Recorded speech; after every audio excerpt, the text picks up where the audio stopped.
Student কিনা বা voter কিনা আমরা জানি না, কিন্তু সে এসে সাংবাদিকদের বলতেছে যে আপনারা এখান থেকে বের হন। কতটা আমরা প্রশাসনের দুর্বলতা প্রত্যেকটা পয়েন্টে দেখতে পারলে আসলে এই ধরনের নজির আমরা দেখতে পাই। আজকে বঙ্গবন্ধু হলে এখানে জাল ভোটের আমরা খবর পেয়েছি এবং সেইটা শুনে নাকি তারা চলে আসার কে রে ভাই। আমরা মেয়েরা এখানে 1 ঘন্টা ধরে লাইনে দাঁড়ানো, সেইখানে দরজা বন্ধ করে আরেকটা প্যানেলের নির্দিষ্ট গোষ্ঠী ছাত্রদলের প্যানেলের ভিপি প্রবেশ করে। হ্যাঁ, প্রার্থী ভিপি প্রবেশ করে এবং 1 ঘন্টা ধরে আমরা ভোটার কার্যক্রম বন্ধ ওখানে। তার মানে 1 ঘন্টা ধরে দরজার ভিতরে বন্ধ রেখে কি হচ্ছে এটা আসলে আমাদের জানার অধিকার।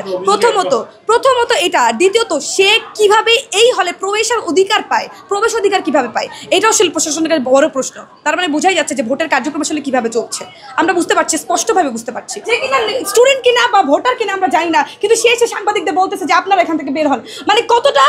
কতটা আমরা প্রশাসনের দুর্বলতা প্রত্যেকটা পয়েন্টে দেখতে পারলে আসলে এই ধরনের নজির আমরা দেখতে পাই। আজকে বঙ্গবন্ধু হলে এখানে জাল ভোটের আমরা খবর পেয়েছি এবং সেইটা শুনে নাকি তারা চলে আসার কে রে ভাই। এইটা ছাত্রদলের প্যানেলে শেখ সাদি এবং বৈশাখী প্যানেল এটা হয়েছে। প্রথমত মেয়ে ধরলে আসবে কেন, এই বিষয়টাই তো হওয়ার কথা না। তার মানে কি প্রশাসন নির্দিষ্ট একটা গোষ্ঠীকে সার্চ করে আসতেছে। আচ্ছা, আমি প্রার্থী, আমি সহ সমাজসেবা নারী 5 নম্বর ব্যালটে দাঁড়িয়েছি। আমি কোনো প্যানেলে যাইনি, আমি স্বতন্ত্র।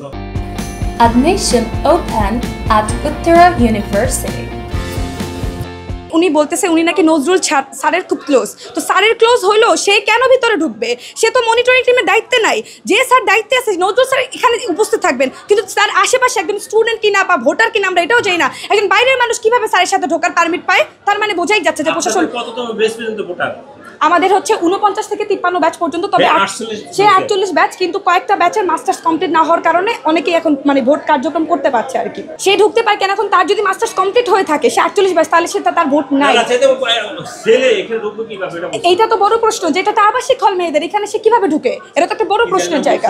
একদম ভিতরে আমাদের সাদি ভাই যে ছিল তিনি আসছেন। বৈশাখী আপু তো মেয়ে, তার কথা না হয় ডিফারেন্ট বাদ দিলাম, কিন্তু সাদি ভাই এখানে কি করবে এই প্রশ্নের উত্তর আমরা চাই। ভিপি তো আসছে, সাদি ভাই এখানে আসছে। বিষয়টা হচ্ছে এটাই যে আমরা মেয়েরা এখানে 1 ঘন্টা ধরে লাইনে দাঁড়ানো, সেইখানে দরজা বন্ধ করে আরেকটা প্যানেলের নির্দিষ্ট গোষ্ঠী ছাত্রদলের প্যানেলের ভিপি প্রবেশ করে। হ্যাঁ, প্রার্থী ভিপি প্রবেশ করে এবং 1 ঘন্টা ধরে আমরা ভোটার কার্যক্রম বন্ধ ওখানে। তার মানে 1 ঘন্টা ধরে দরজার ভিতরে বন্ধ রেখে কি হচ্ছে এটা আসলে আমাদের জানার অধিকার। প্রথমত এটা, দ্বিতীয়ত সে কিভাবে এই হলে প্রবেশের অধিকার পায়, প্রবেশ অধিকার কিভাবে পায়, এটা আসলে প্রশাসনের কাছে বড় প্রশ্ন। তার মানে বোঝাই যাচ্ছে যে ভোটের কার্যক্রম আসলে কিভাবে চলছে আমরা বুঝতে পারছি, স্পষ্টভাবে বুঝতে পারছি। ছাত্রদলের প্যানেলের যে ভিপি প্রার্থী রয়েছেন তার বিরুদ্ধে সে স্বয়ং নিজে এখানে এসেছে, সে স্বয়ং নিজে এখান থেকে বের হয়ে গেছে এতগুলো মেয়ে ক্যান্ডিডেট। 1 ঘন্টা ধরে আমরা তো ভিতরে ভাই যাই নাই, আমরা তো আসলে জানি না আসলে ভিতরে কিছু, কিন্তু আমরা মেয়েরা এখানে অনেকক্ষণ ধরে ভোটার কার্যক্রম তো চলার জন্য আমরা লাইনে দাঁড়িয়ে আছি, কিন্তু সেখানে কোনো ধরনের ভোটার কার্যক্রম একজন প্রার্থী ঢুকতে পারে নাই। 1 ঘন্টা মোটামুটি বন্ধ ছিল, আমরা ভোটার কার্যক্রম ভিতরে ঢুকতে পারি নাই।